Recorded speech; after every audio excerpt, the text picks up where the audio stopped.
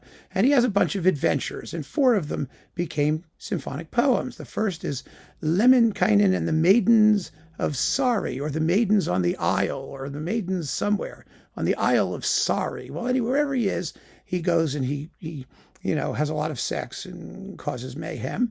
Then there's Lemminkäinen, depending on how you do the 2 in the middle, they can be in different orders. In a different order. He gets hacked to bits, and he winds up in the land of the dead, Tuonela, and his mother has a magic rake and rakes him back together and reassembles him, and that's what happens in that one. And then there's the Swan of Tuonela. That's the famous one. The swan which swims around in the lake of the dead in Tuonela, singing its mournful song, which happens to sound suspiciously like an English horn solo or a cello, depending which one has the tune. It's a beautiful, haunting, atmospheric, slow movement, total orchestral poetry, and it's next to Finlandia, Sibelius's most famous short orchestral work. And then the last movement is Lemminkäinen's Return. Tell you where he's returning to. He's just returning, and he's returning with lots of hustle and bustle and brilliance and commotion, and it's exciting and really exciting. It gets faster and faster and faster to the brilliant ending. So those 4 tone poems now come together. It used to be you could only hear the Swan of Tuonela, because Sibelius, it's really the four Lemminkäinen Legends, let's put it this way, is really a symphony, because the first movement is in perfect sonata form, symphonic form. Then it has a slow movement. It's thematically linked in various ways. The last movement is a rondo. It uses classical forms quite often. And Sibelius referred to it as a symphony. But it was a little bit radical to be considered a symphony. It never got a number. And it's a symphony in the same way as, for example, Tchaikovsky's Manfred Symphony, or the Liszt symphonies, the Dante Symphony or the Faust Symphony. They have programmatic aspects of it. Berlioz's Harold in Italy, those are all in the same school as this Lemminkäinen Legends or Lemminkäinen Symphony. And it used to be, like I said, you only heard the Swan of Tuonela. Sibelius only prepared that and Lemminkäinen's Return for regular performance. He revised and had them published. The other 2, Lemminkäinen and the Maidens of wherever the hell they're from, and Lemminkäinen in Tuonela, they were not published in his lifetime. And he didn't revise them. He did revise them, actually, but he didn't publish them or promote them. So the whole thing got broken up. Now it's been reassembled, and you can hear all 4 of them, and you should, because they're just wonderful. So after that, we've got the Violin Concerto. Oh, my goodness. One of the great violin concertos in the history of humanity. Holy cow. It wasn't always that way. It was not terribly popular when it was first performed. The reason, I think, is because, wonderfully enough, it sounds less like a violin concerto and more like Sibelius, which is what you want, of course.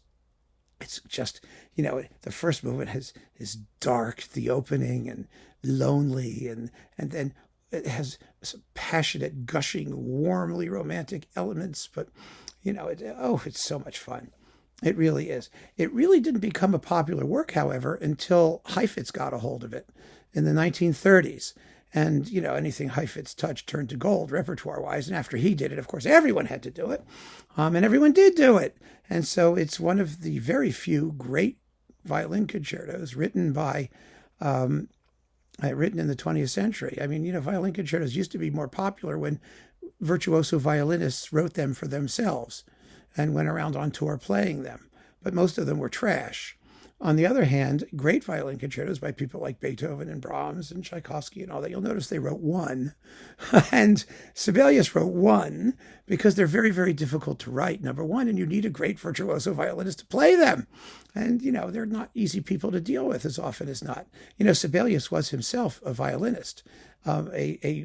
His original career was to be a virtuoso violinist, but he wasn't quite good enough to hack it.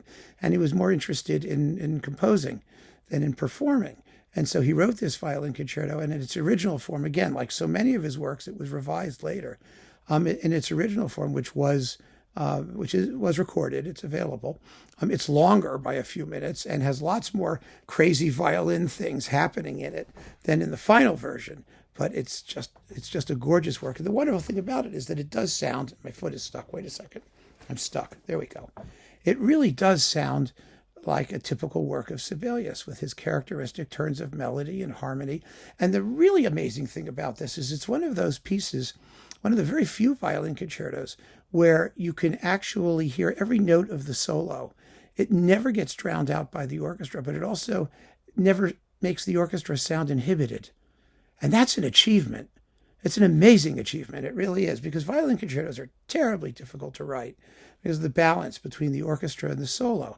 And if you want to use a largish orchestra, as Sibelius does with trombones, and you've got to be careful how you handle it. And the way he does it, it's really very simple, is by keeping the orchestra part, however loud and ominous and intense it gets, rather low.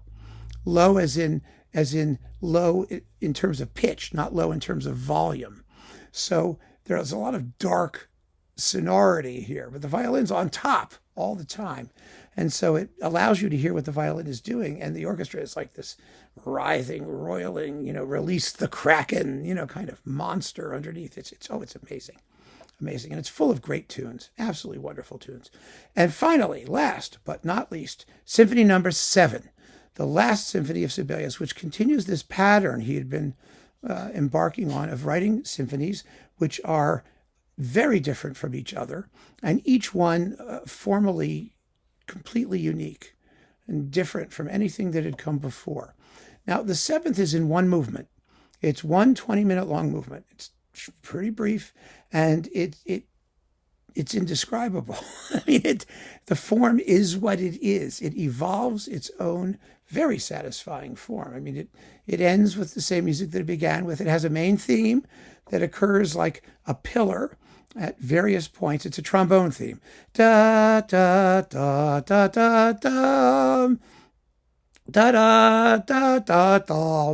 It goes like that. It's a big, huge, wide-spanning theme that is transformed into a pastoral interlude in the middle. I mean, all kinds of things happen. And for a piece that's only 20 minutes long, you have to listen to it really carefully, because the more you listen to it, the more wonderful it is. I mean, the more you hear all the little clever interrelationships and the beautiful, it's mostly nature music. It begins with a very beautiful string, sort of adagio, a warm string theme, passionate, that rises to this noble trombone theme that I just attempted badly to try and sing a little of. And then it speeds up, and there's this really sort of tempestuous thing that happens. And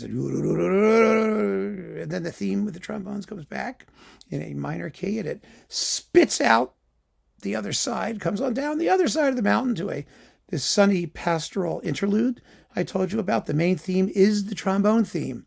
Da da dum ba da dum bum ba da da da da da da dum. Sped up, you speed up the trombone thing.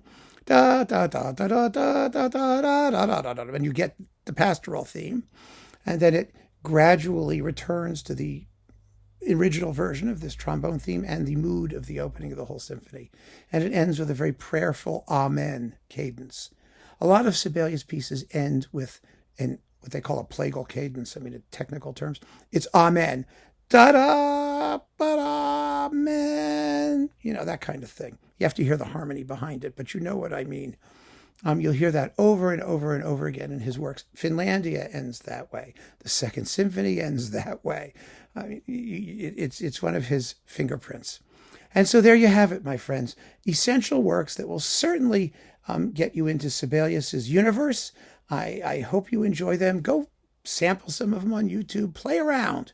Find the stuff that you like. There's tons of music. He wrote a lot of music. He had over 106 or 7 or 8 or 9 or 10 or something opus numbers. So there is quite a bit of music and a lot that I haven't spoken about. But this will certainly give you a good start in your exploration of this absolutely amazingly original, fantastic composer. So keep on listening, friends. Thanks so much for joining me. Take care.